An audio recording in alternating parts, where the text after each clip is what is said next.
Esto es La Inquietud con Garrett Edwards. El lugar donde hay más preguntas que certezas.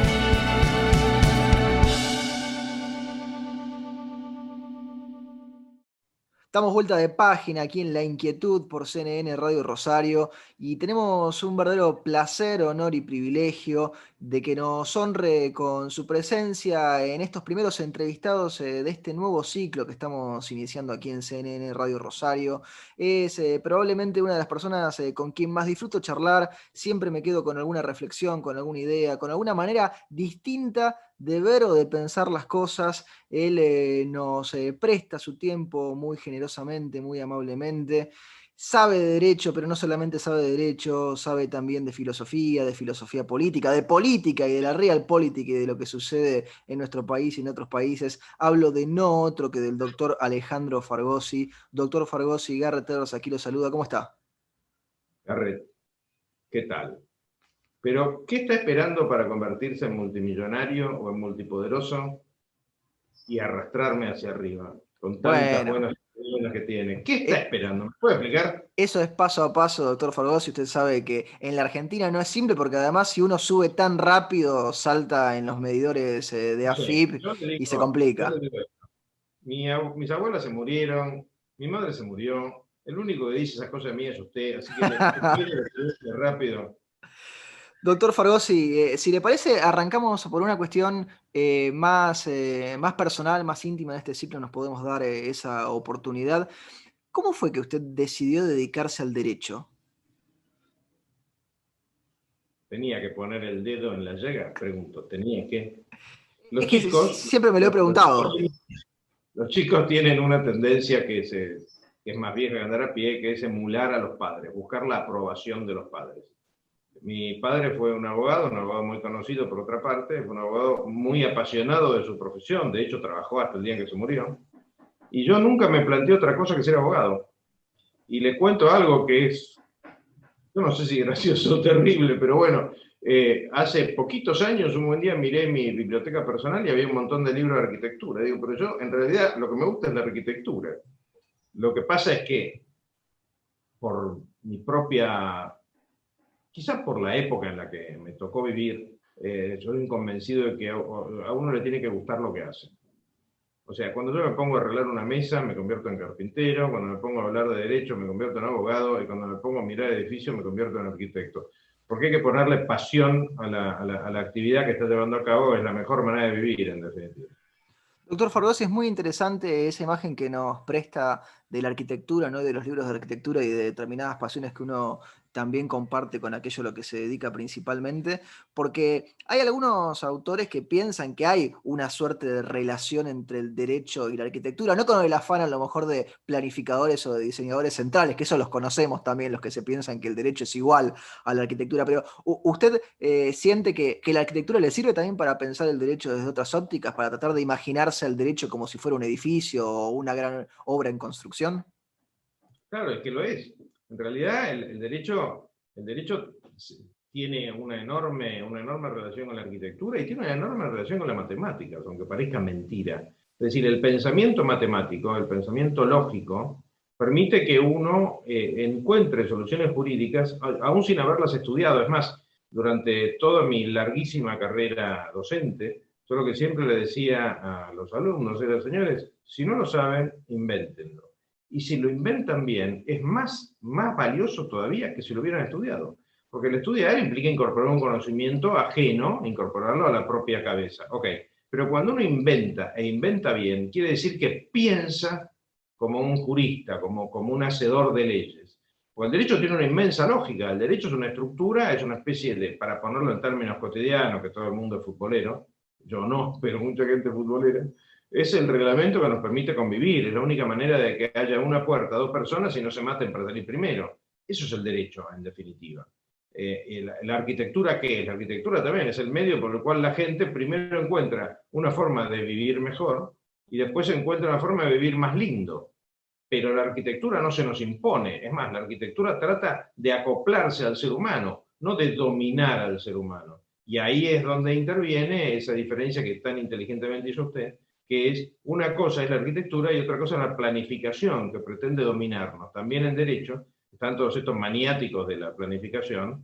Es más, hoy leí en el diario este ataque de nazi-sovietismo de la ley de abastecimiento. Sí, sí, para controlar el stock. No pueden controlar las vacunas si quieren controlar el stock de las empresas.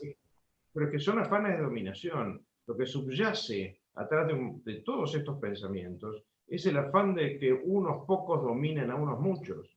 Y ahí está la gran maravilla del derecho. El derecho, y no lo dije yo, lo han dicho autores infinitamente más respetables que la que puede ser mi opinión aislada, el derecho es la lucha por la libertad. Es la lucha por la libertad. O sea, a través del derecho, ¿qué logramos? Logramos que yo quede igualado a un jugador de básquet, pese a que me arranca 30 centímetros. Bueno, Campazzo veo que juega muy bien y mide 1,78 m, así que ahí a lo mejor si uno se hubiese entrenado tenía posibilidades. No, 1,78 yo lo miro como alto. ¿Qué quiere que le diga? Si llego a 1,70 cuando me tiran en el potro de Tormento. Lo cierto es que el derecho es lo que nos permite la igualdad. En un mundo más avanzado que el nuestro. Desgraciadamente en la Argentina, el derecho lo que concreta es la desigualdad, permanentemente. ¿Por qué? Porque los amigos de los jueces, para ponerlo en términos de Martín Fierro, los amigos del poder, para ponerlo en términos actuales, los amigos del poder les va mejor que a los neutros o enemigos del poder. Nos dejó ahí, doctor, un montón de puntos como para tomar y continuar, pero este último del Martín Fierro, usted que también sabe de historia argentina y de literatura argentina, me parece que es importante porque se charla poco, ¿no? El Martín Fierro, nuestra gran obra fundamental, o una de las grandes obras fundamentales de lo que es la literatura argentina y la identidad también argentina, porque digo, se lee y se ha leído en las escuelas, es parte de la tradición compartida de esta cultura tan nuestra, y parece ser que siempre nos acordamos de los consejos del viejo Vizcacha, cuando los consejos del viejo Vizcacha no era para que los siguiéramos, era justamente lo contrario de lo que debíamos hacer. ¿Hemos marrado el camino un poco con eso, doctor Fargosi, en algún momento? Totalmente. Desgraciadamente sí, desgraciadamente creemos que el viejo Vizcacha es un sabio y en realidad un viejo ladri que no estaba dando lo mejor de sí. El secreto de la vida no es ser un avivado. El secreto de la vida es deslomarse, trabajar, estudiar. Pero bueno, eso de alguna manera fue superado gracias a Sarmiento y a su magnífica escolarización. Eso de alguna manera fue superado gracias a un montón de gente de primera que vino en aquella época, en la primera posguerra, en la segunda posguerra, y desgraciadamente el peor gobierno de la historia, que es el kirchnerismo, nos está llevando de vuelta para atrás. Vamos a ver situaciones espantosas, yo creo que va a ser uno de los peores periodos de la historia argentina, y con un poco de suerte, como dicen los ingleses, vamos a soportar la tormenta, pero después va a estar el arco iris. ¿No? Porque esto espero que termine con el brutal desastre que se nos viene encima. Espero que termine con el kirchnerismo y con el PJ, que es otra rémora de un mundo que ya no existe. Se viene, doctor Fargosi, usted lo marcaba con la metáfora de la tormenta. Algunos hablan de una tormenta perfecta, porque increíblemente parece que estamos en el ojo esperando que suceda, con vacunas que no llegan, con una segunda ola que ya prácticamente todos los especialistas marcan que parece ser inevitable, con una economía y una pax cambiaria que, a pesar de que Martín Guzmán intente, el ministro de Economía, mantener la inflación un poco más baja que lo que podría ser, o el dólar más atrasado de lo que debería estar, lo que queda claro es que en algún momento la realidad se pone de frente de uno, y aunque uno intente evitarlo, y esa realidad es esta tormenta que tenemos por delante. ¿Usted está preocupado por lo que quede luego de la tormenta? Porque digo, mientras está la tormenta, la gente trata de salvarse, de guarecerse, de sobrevivir. Una vez que la tormenta pase y llegue ese arco iris, ¿qué piensa que va a quedar? Va a quedar poco en pie. Fíjese que la Argentina tiene una característica, y es que mucho más que soja o carne, lo que exporta la Argentina es empresarios exitosos que se van, personas ricas que se escapan y jóvenes brillantes que se van a buscar el futuro en otro lado. Esto no lo exporta nadie.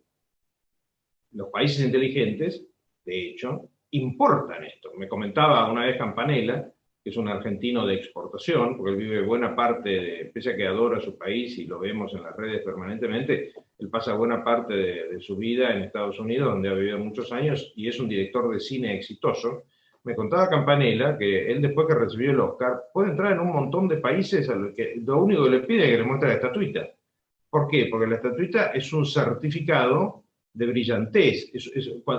La formación de una persona exitosa lleva mucho tiempo y mucha plata. Entonces, lo que hacen los países inteligentes, ¿qué es? Las retienen, las atraen, aunque no hayan nacido en ese lugar. Le abren los brazos para que multipliquen riqueza. Como la Argentina está gobernada desde hace bastante tiempo por lo peor que hemos podido conseguir, y no me refiero en este caso solo al kirchnerismo, por una serie de chatos mentales que no han ni siquiera trabajado en la actividad privada nunca, digámoslo claro, y que han colocado a sus familiares en el Estado, a todos, también digámoslo claro, porque acá no zafa casi nadie, ¿no? Pero bueno, nos hemos dejado dominar por este lumpenaje de la política, nos está yendo mal y nos vamos a encontrar con un país muy destruido. Mi esperanza, porque siempre hay que tener una esperanza en la vida, más allá de que la final es la muerte, mi esperanza es que eso le enseñe a gente que no termina de ver la verdad, ¿no? Le enseñe que no se puede votar el facilismo, no se puede votar el currete, no se puede pretender vivir de planes toda la vida.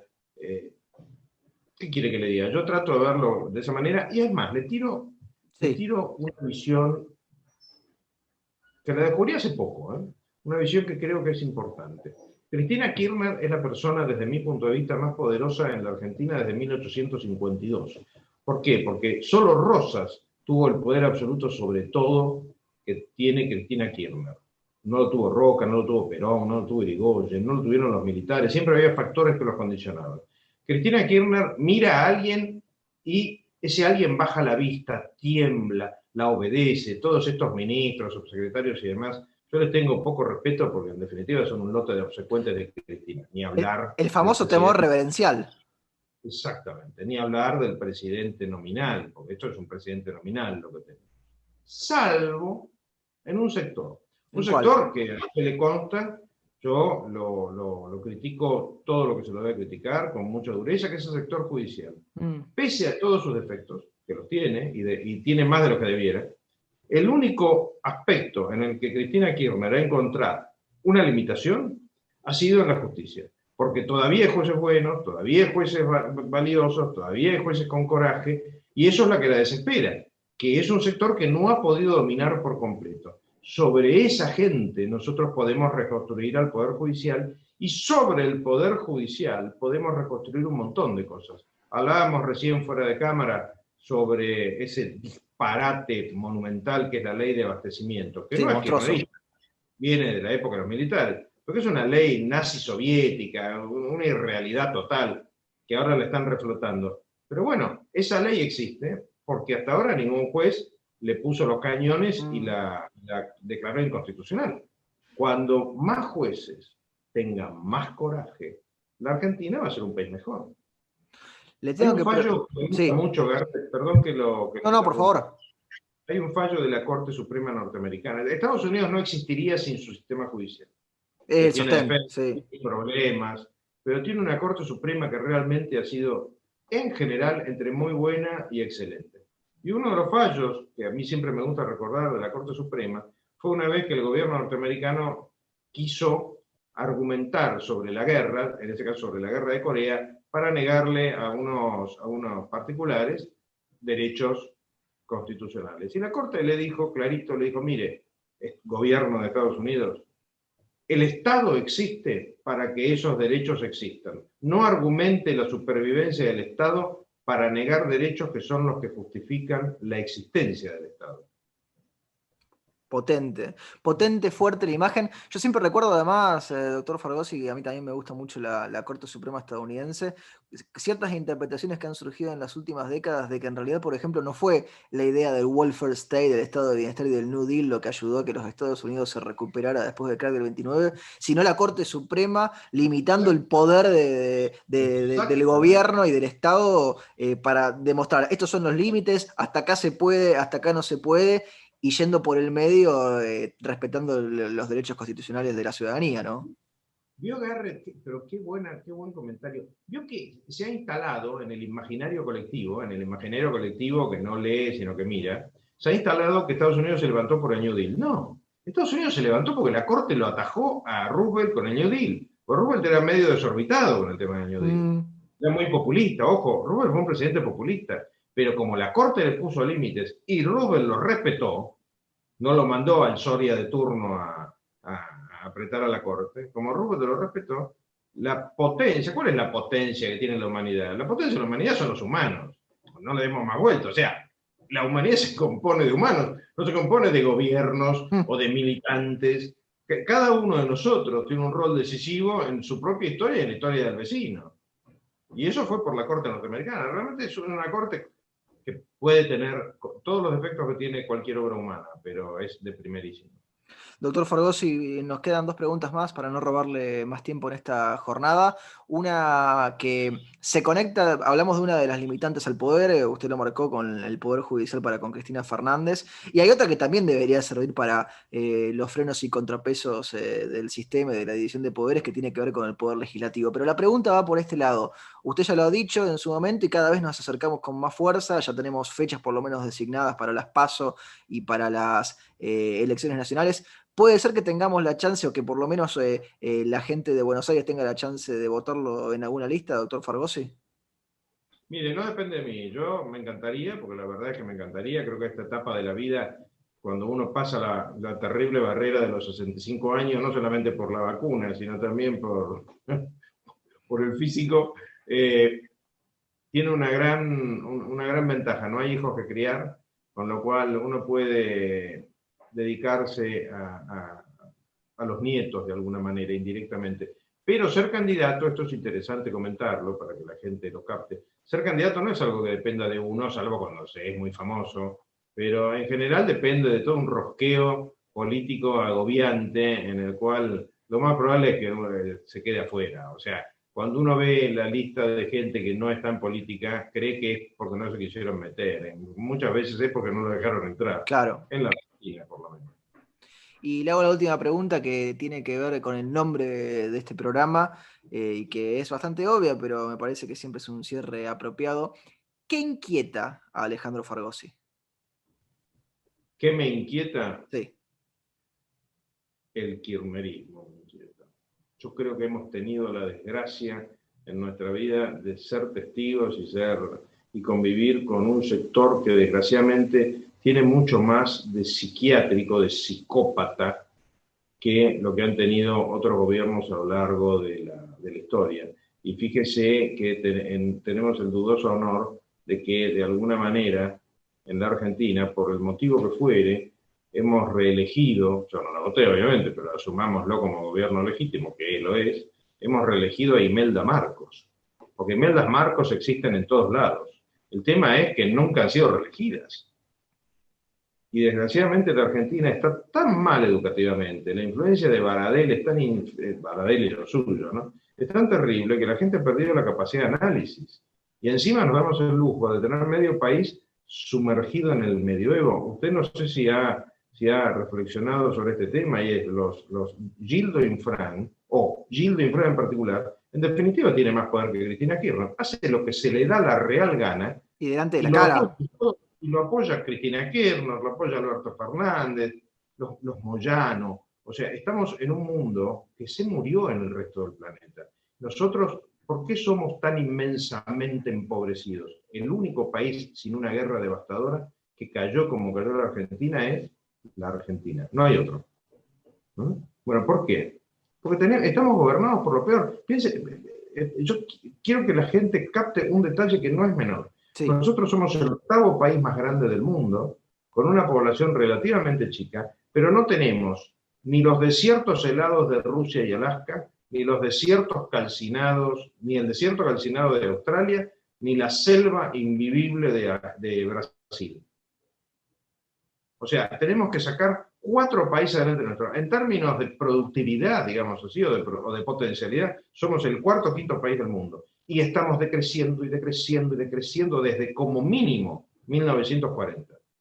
Eso no puede ser. ¿Por qué? Porque somos tontos. La verdad, somos tontos, votamos como la mona. Pero como la mona. Y no me refiero exclusivamente al kirchnerismo ni al peronismo, ¿eh? Porque cuando entramos a repartir culpas, digamos así, ligan todos, los liberales, los liberales, los militares, todos. Los civiles, los peronistas y los antiperonistas. Pareciera que hay una confabulación para hacer las cosas mal. Pareciera que hay una confabulación para hacer las cosas mal. Es realmente inquietante la idea, doctor Fargosi, y le agradecemos muchísimo por este contacto y por este tiempo que se ha tomado para charlar con nosotros. Muchas gracias a usted, Garrett, siempre a disposición. La vamos con el doctor Alejandro Fargosi, aquí en La Inquietud por CNN Radio Rosario. Esto fue La Inquietud con Garrett Edwards. Síguenos en redes sociales y en www.edwards.com.ar.